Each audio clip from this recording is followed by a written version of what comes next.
Bruno Le Maire, bonjour. Bonjour Jean-Jacques Bourdin. Merci d'être là. Hier matin, le directeur général de la Santé devait être à votre place. Il n'a pu venir. J'ai eu l'explication 1 heure plus tard. Je voudrais donner toutes ces explications à toutes celles et ceux qui nous regardent ou qui nous écoutent. Perquisition à son domicile et dans son bureau, Olivier Véran, Édouard Philippe, Agnès Buzyn, d'autres perquisitions à la demande de la commission d'enquête de la Cour de justice de la République, enquête sur la gestion de la crise du coronavirus. Le garde des Sceaux n'a pas été mis au courant de ces perquisitions qui sont intervenues entre l'intervention télévisée du président de la République et la conférence de presse d'hier après-midi.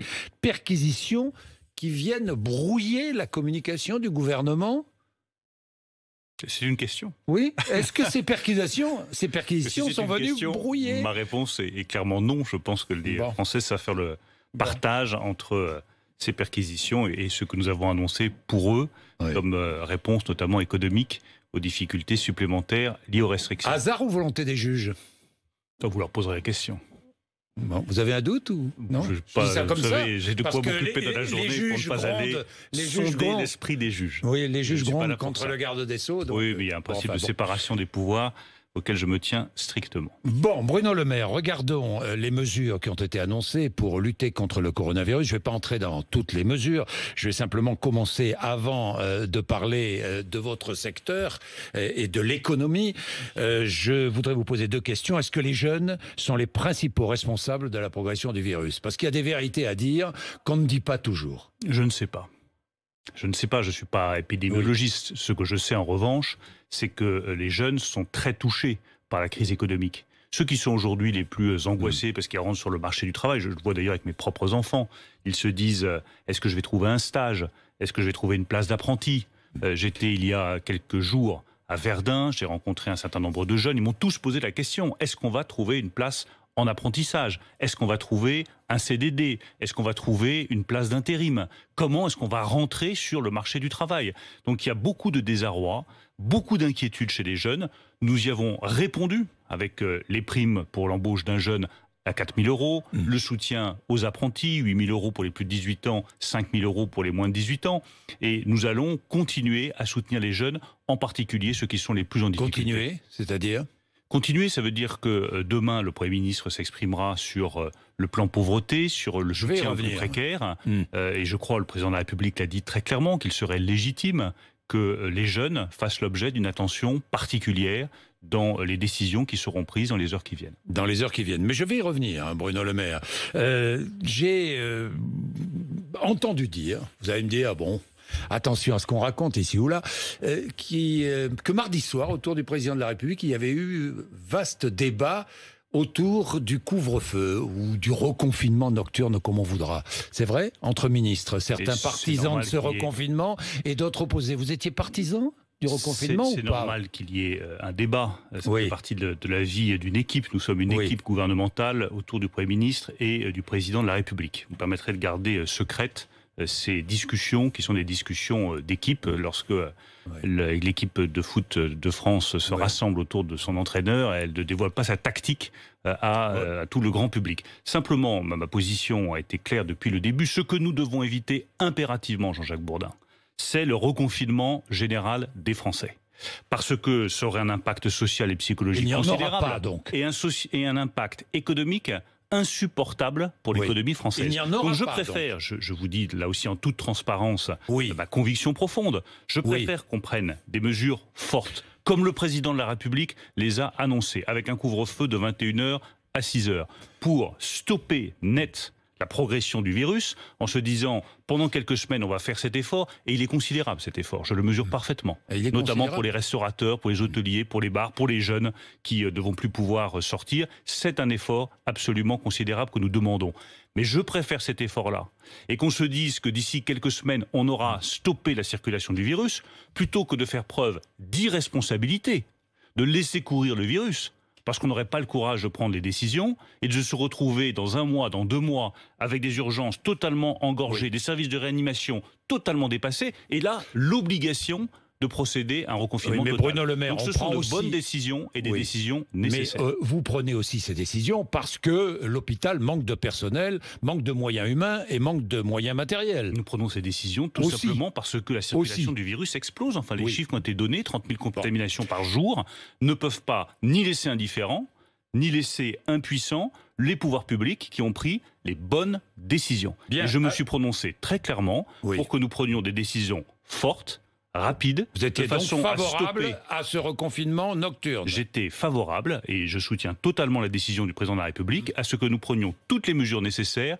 pour stopper sans délai la circulation du virus. Bien, regardons les mesures pour les uns et les autres, personnels soignants. Je vais décliner rapidement. Enfin, Ségur, 90 € en septembre, bien, mais ça va être la prochaine augmentation de salaire va être avancée, 93 € avant la fin de l'année. Les indemnités proposées aux soignants qui ne peuvent pas prendre leur congé de 110 à 200 € bruts par jour.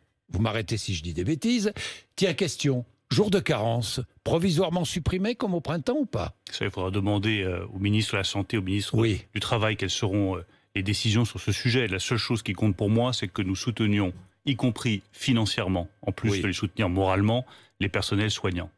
Croyez-moi, avoir une deuxième vague comme celle-là, à nouveau avoir un afflux aux urgences, un afflux dans les services de réanimation, s'occuper de patients qui demandent beaucoup de soins. Quand on a un patient qui est intubé, c'est beaucoup de soins, c'est beaucoup de fatigue, c'est beaucoup de risques aussi pour les personnels soignants. C'est normal que la nation marque sa reconnaissance, y compris sa reconnaissance financière. Et comme ministre des Finances, je veille à ce que cet argent arrive le plus vite possible aux personnes qui sont concernées. Il serait logique que le jour de carence soit supprimé, provisoirement. Non, nous verrons quelle sera la décision. Bon, quoi qu'il en coûte, tiens, je n'ai pas oublié ce fameux quoi qu'il en coûte. D'ailleurs, vous le répétez, vous le dites, hein. Le coût des mesures prises. Restaurants, cafés, hôtels, culture, événementiel, sport. Quel nouveau coût pour le budget du pays? 1 milliard d'euros. 1 milliard d'euros. Pour la durée du couvre-feu. Donc c'est une somme qui est très importante. Je voudrais juste donner un élément de comparaison. Oui. Si nous procédions à un vrai reconfinement dans les zones où le virus circule activement, uniquement dans ces zones-là, le coût serait de l'ordre de 5 milliards d'euros. Si nous avions un reconfinement généralisé, le coût serait, en fonction de la réaction du monde économique, de 15 à 20 milliards d'euros par mois. Donc je préfère de loin, au-delà de l'aspect sanitaire, qui est évidemment la priorité absolue, que nous prenions des mesures fortes, rapides, circonscrites, immédiates, et que nous soutenions, comme nous l'avons annoncé hier, fortement les secteurs qui sont le plus concernés, plutôt que d'être dans cette situation de reconfinement général qui serait insupportable psychologiquement, socialement et pour les finances publiques. Mais c'est vrai que pour les restaurateurs, pour les hôteliers, pour les bars, pour les salles de cinéma, pour les théâtres, toutes ces personnes que j'ai eues hier au téléphone par dizaines, c'est un drame. On en a conscience. Enfin, le restaurateur qui s'est dit, ça y est, ça redémarre. J'ai redémarré en juillet et en août. Je refais des couverts. J'ai espacé mes tables. J'ai acheté du gel. J'ai fait une nouvelle carte dématérialisée. Et en plus, j'ai rajouté un nouveau protocole en demandant aux gens de s'inscrire à l'entrée. Et puis, rebelote, je dois fermer. C'est très dur. Et je veux leur dire que je comprends à quel point c'est dur pour eux. Je serai, juste après notre émission, auprès de restaurateurs parisiens pour discuter avec eux de la manière dont on peut les accompagner et de veiller à ce que nos mesures soient les plus efficaces possibles. Nous avons fait le maximum, nous continuerons à faire le maximum. Mais mettez-vous à la place d'un restaurateur. Que se dit-il?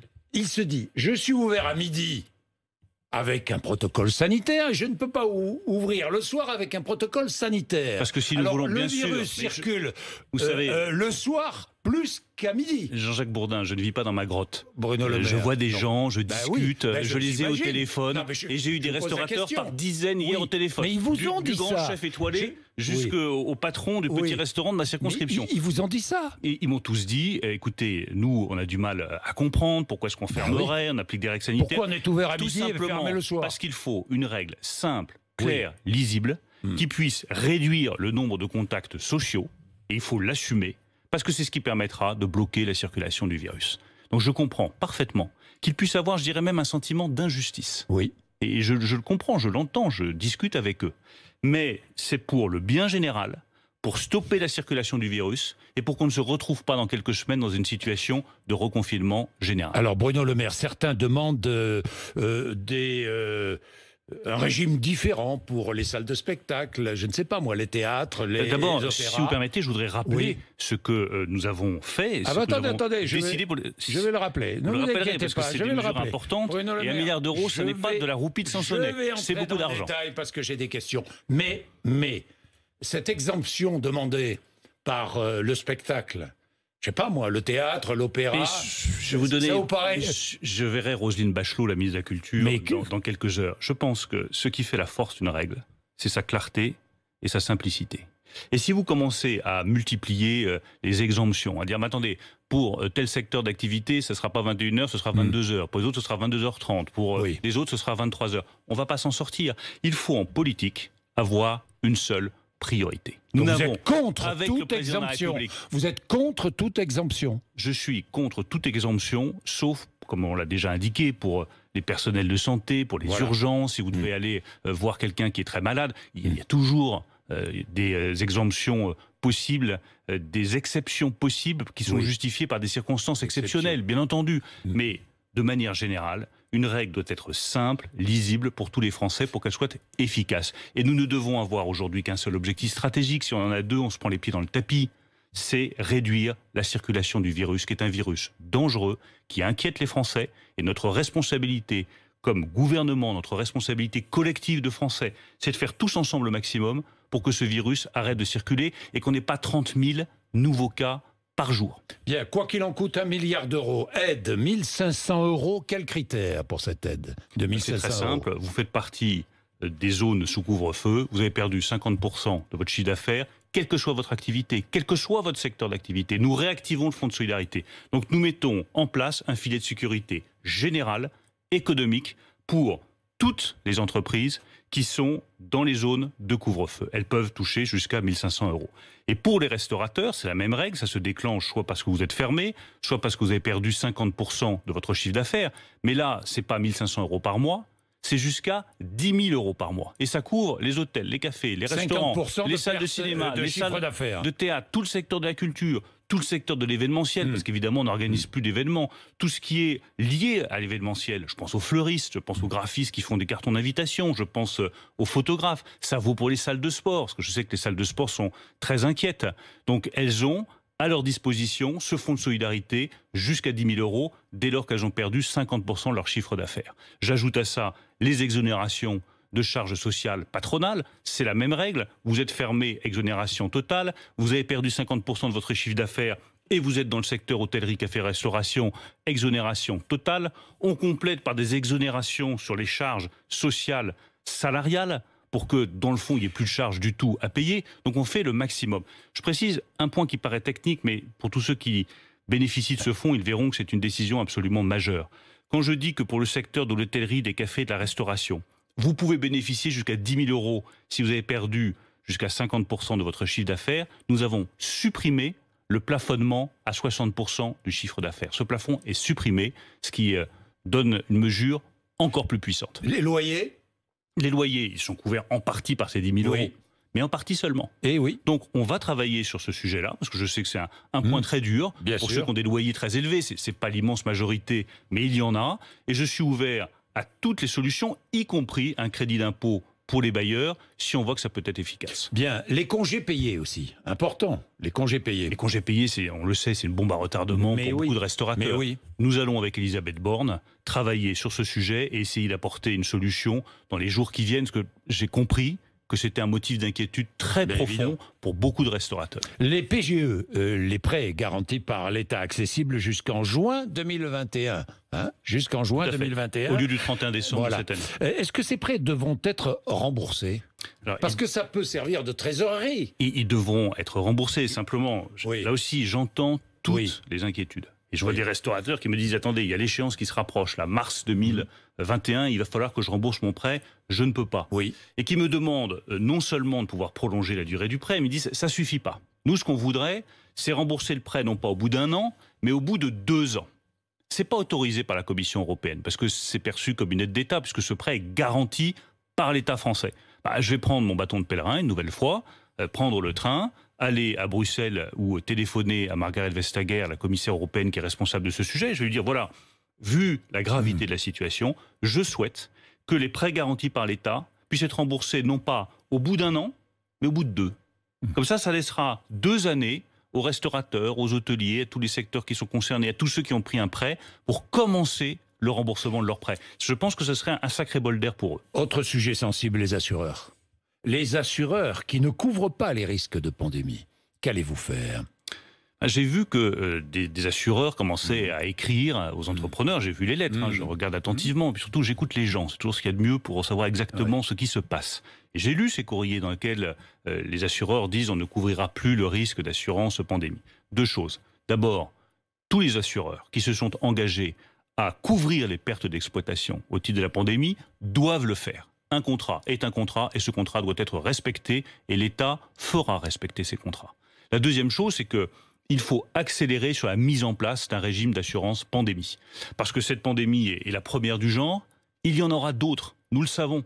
Et ce serait irresponsable de ne pas mettre en place un régime d'assurance pandémie. Nous y travaillons et j'espère que dans les prochains mois, c'est un sujet qui est très complexe, très lourd financièrement. Je souhaite qu'il n'y aura pas de rétroactivité, mais je souhaite que dans les prochains mois, la France mette à disposition de tous les entrepreneurs un régime d'assurance pandémie. Je voudrais dire un mot d'hommes et de femmes dont on parle peu, les indépendants, celles et ceux qui vivent en partie grâce aux frais de route, par exemple, les hôtels, les restaurants. Quelle aide pour eux ? Rien. Ils ont beaucoup d'indépendants ont accès au fonds de solidarité. On a élargi le fonds de solidarité justement pour tenir compte de la situation des indépendants. Donc ils peuvent bénéficier de cette aide. Là encore, nous faisons évoluer le dispositif au fur et à mesure et nous ne laisserons personne de côté. Je dis bien personne. Est-ce que vous êtes favorable au report des élections locales et régionales ? Ça dépendra d'abord, c'est une décision qui ne peut être prise que par le président de la République, le Premier ministre, en consultation avec tous les partis politiques. C'est pas le moment de se diviser sur un sujet politique, il faut se rassembler. Ça dépendra de la situation sanitaire que nous aurons au début de l'année prochaine. Je ne veux pas, et j'y reviens, je ne veux pas oublier la pauvreté, parce que les conséquences de cette crise sanitaire sont terribles pour beaucoup de Français. Plus de 5 millions de Français ont maintenant recours à l'aide alimentaire. Les demandes d'aide au logement explosent, ainsi que les inscriptions au RSA. Alors, des mesures vont être annoncées. On parle d'un chèque Covid pour les plus pauvres. Oui ou non ? C'est le Premier ministre qui précisera tout ça demain. Je veux simplement insister sur un point qui me paraît essentiel dans la politique que nous menons. Nous soutenons les entrepreneurs, parce qu'ils créent des emplois, parce que l'avenir du pays en dépend. Nous apportons aussi, et nous continuerons d'apporter, une aide à tous ceux qui sont les plus touchés par la crise, ceux qui ont les revenus les plus modestes, ceux qui sont en intérim, ceux qui ont des qualifications faibles, ceux qui travaillent dans les services et qui ont été les premiers à être licenciés. Quand on augmente l'allocation de rentrée scolaire, ça coûte un demi-milliard d'euros. C'est une aide significative que nous apportons. Quand le président de la République fait les annonces qu'il a faites hier sur le RSA, c'est une annonce importante qu'il fait. Et le Premier ministre, j'en suis certain, RSA plus demain, 150 euros. Hein. Plus 150 euros. Fera demain des annonces importantes aussi pour les publics les plus fragiles. Mais parce que plus 150 euros pour les bénéficiaires des APL, si j'ai bien compris. Sur les APL, c'est pour les bénéficiaires des APL. Alors, je vois le début de polémique qu'il y a ce matin sur les jeunes qui ne pourraient pas en bénéficier. Nous y répondrons demain. Le Premier ministre y répondra demain. C'est-à-dire qu'il y a beaucoup de jeunes qui sont en situation de précarité, qui ne trouvent pas d'emploi, qui n'arrivent pas à financer leur logement, qui sont en situation de grande détresse et de grandes difficultés. Je suis convaincu que le Premier ministre apportera une réponse concrète demain. Mais pourquoi ne pas verser le RSA au moins de 25 ans ? Mais parce que ce n'est pas notre philosophie, ce n'est pas ce que nous voulons pour le pays. Nous, ce que nous voulons, c'est qu'on sorte de la pauvreté par l'emploi. Et c'est bien pour cela que nous avons décidé de maintenir le chômage partiel et de faire un dispositif de chômage partiel le plus généreux. Là aussi, regardons les chiffres, Jean-Jacques Bourdin, parce que c'est très important. Il y a 14% de personnes qui sont sous le seuil de pauvreté en France. Hélas, cela augmente à cause de la crise. Il y a 37% de chômeurs qui sont sous le seuil de pauvreté. Donc il y a un lien direct entre le chômage et la pauvreté. Et la meilleure façon de lutter contre la pauvreté, c'est de lutter contre le chômage. Ça restera la politique du gouvernement. Et quand le président de la République dit à juste titre qu'il ne veut pas augmenter massivement et définitivement les minima sociaux, c'est parce que sinon vous enfermez les gens dans la pauvreté et dans le chômage. Donc on apporte une aide ponctuelle ciblé. Ça oui, parce que c'est efficace, c'est juste et c'est nécessaire. Sur la prime de Noël. Mais nous verrons là aussi au fur et à mesure de la situation. Je dis simplement que ces aides doivent être ciblées, justes, efficaces sur ceux qui sont réellement les plus fragiles. Sinon, vous ne sortez pas la France du chômage de masse, alors que c'est un défi qui est probablement l'un des plus importants. Sauf qu'il y a des urgences et qu'un chèque Covid pour les plus pauvres serait peut-être une solution. Quand on augmente l'ARS, quand on augmente le RSA, on fait face à l'urgence. Bien. Bruno Le Maire. Plan de relance et budget, évidemment. Alors, sur le budget, tiens, nouvelle taxe sur les véhicules les plus lourds, ça y est, c'est oui, il y aura. C'est décidé. Il y aura une taxe sur les véhicules de plus de 1800 kilos. Oui. Je veux bien préciser les choses, qu'on a eu un débat là aussi. Ce sera revu chaque année. Ce sera pour le moment à 1800 kilos et je souhaite que ça reste sur des véhicules très lourds. Parce que si c'est une taxe sur les véhicules lourds, ça doit rester une taxe sur les véhicules lourds. Mais je vais apporter 2 précisions importantes. Il y a une alternative. C'est-à-dire que nous ne voulons pas taxer tous les véhicules de plus de 1800 kg. Ceux qui sont électriques ou qui sont hybrides rechargeables, donc qui émettent peu de CO2, seront exclus de cette taxation. Et par ailleurs, parce que je suis sensible à ce sujet, pour les familles nombreuses, tous les véhicules de 7 places qui sont pour les familles nombreuses auront une réduction de cette taxe, de façon à ce que les familles nombreuses ne soient pas pénalisées. Mais vous voyez, c'est une taxe qui envoie un signal aux Français en leur disant avoir des véhicules trop lourds, c'est pas bon pour la planète, ça use les routes, ça émet davantage de CO2. C'est un impôt, il y a des alternatives. Non, parce que vous pouvez parfaitement y échapper en choisissant des véhicules électriques ou hybrides rechargeables ou en prenant des véhicules plus légers. Et si vous êtes une famille nombreuse, on vous réduit cette taxe. Bien, Bruno Le Maire, puisqu'on parle de taxes, parlons de l'OMC et l'Organisation mondiale du commerce, qui donne la permission à l'Union européenne de surtaxer les importations américaines, notamment Boeing. Est-ce que vous êtes favorable à une surtaxe des importations américaines en Europe? Oui. Vous allez le demander. Oui, nous allons le demander. Je vais en parler dès aujourd'hui avec mon homologue allemand, Peter Altmaier. On a eu de longues discussions sur le sujet. Rappelons simplement les choses. Oui. Les États-Unis imposent des sanctions à l'Europe au titre de ce fameux conflit Boeing-Airbus. L'Organisation mondiale du commerce vient de nous donner la possibilité de riposter. Et Donald Trump a dit hier soir, absolument sans embâche, qu'il continuerait, lui, à riposter. Eh bien, l'Europe a la possibilité d'imposer des sanctions aux États-Unis au titre de ce conflit entre Boeing et Airbus. Elle doit s'y préparer et elle doit le décider. Donc, et elle doit le décider surtaxer les produits américains qui entrent en Europe. Mais tout simplement riposter aux sanctions américaines sur Boeing et Airbus par des sanctions européennes aux décisions américaines. C'est un choix politique. Sur tous les produits américains. C'est un choix politique majeur sur un certain nombre de produits que nous préciserons plus tard. Mais le choix politique, c'est de savoir si nous restons impuissants face aux sanctions américaines ou est-ce que nous sommes capables de montrer notre force alors même que le droit nous y autorise. L'OMC autorise l'Europe à imposer des sanctions aux États-Unis. Les États-Unis ne se sont pas gênés pour imposer des sanctions. Il faut que l'Europe se prépare à imposer des sanctions aux États-Unis parce qu'elle en a le droit et parce qu'elle en a la force. Bruno Le Maire, j'ai une dernière question sur Veolia Suez. En pleine crise sanitaire, voir 2 géants français s'affronter, dépenser beaucoup d'argent en communication, par exemple, n'est-ce pas indécent? Je vous pose la question parce que beaucoup de Français le pensent. Et je le pense aussi. C'est indécent. Bien sûr, je le pense aussi. J'ai tout fait pour éviter ce conflit. Mais vous avez tout fait? Oui, bien sûr, j'ai tout fait. L'État est actionnaire d'Engie. Engie est allé contre votre avis. Contre votre avis. Je regrette la décision d'Engie. Oui. Je l'ai dit, je regrette cette décision prise donc vous êtes par impuissant. Le Conseil. Nous ne sommes absolument pas impuissants. D'abord, nous verrons comment cette histoire se terminera. Nous ne sommes pas impuissants, nous sommes État actionnaire. Nous avons pris nos responsabilités.